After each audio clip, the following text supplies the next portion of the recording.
نمازوں کے بعد سنن مؤکدات موجود ہیں، جیسے عشاء کی نماز کے بعد 2 رکعت سنت مؤکدہ ہے، مغرب کے 3 رکعت فرضوں کے بعد 2 رکعت سنت مؤکدہ ہے، ظہر کے 4 فرضوں کے بعد 2 رکعت سنت مؤکدہ ہے، جمعے کی 2 فرضوں کے بعد 6 رکعت علی التحقیق کما فی الحلبی الکبیر لابراہیم القورانی سنت مؤکدہ ہے۔ تو علماء کہتے ہیں کہ فرائض کے بعد بمقدار اللہم انت السلام، یعنی مختصر دعا مانگی جائے اور پھر سنتیں پڑھی جائے۔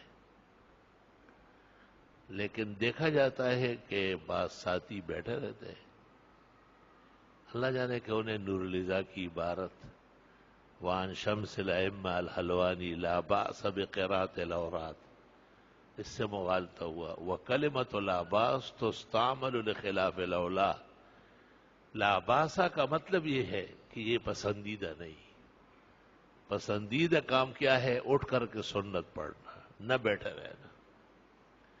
محقق ابن الحمام فتح القدیر شرح ہدایہ اور تحتاوی علی المراقی میں سید تحتاوی کہتے یہاں کلمۃ العباس کا مطلب یہ ہے کہ بیٹھے رہنا خلاف سنت ہے۔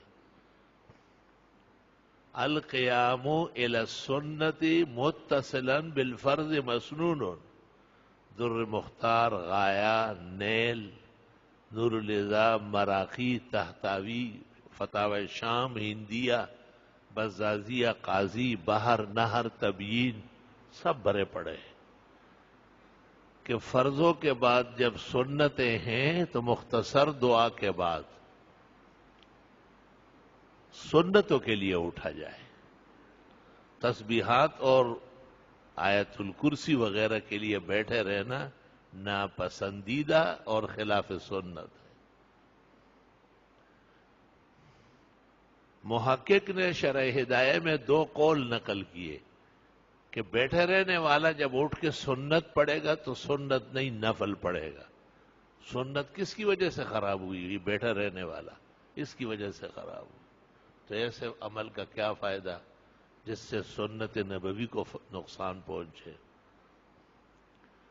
اور دوسرا قول یہ ہے کہ نہیں، سنت ہی پڑھے گا لیکن لا علی وجہ سنت، خلاف سنت طریقے سے، جیسے ولیمے میں ڈانس، ختنے میں باجے اور دکڑے بجے۔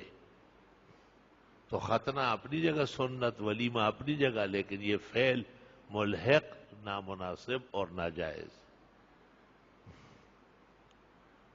تو یہ بھی توجہ سے سن لیا جائے۔ کہیں حضرت مولانا شاہ ولی اللہ صاحب نے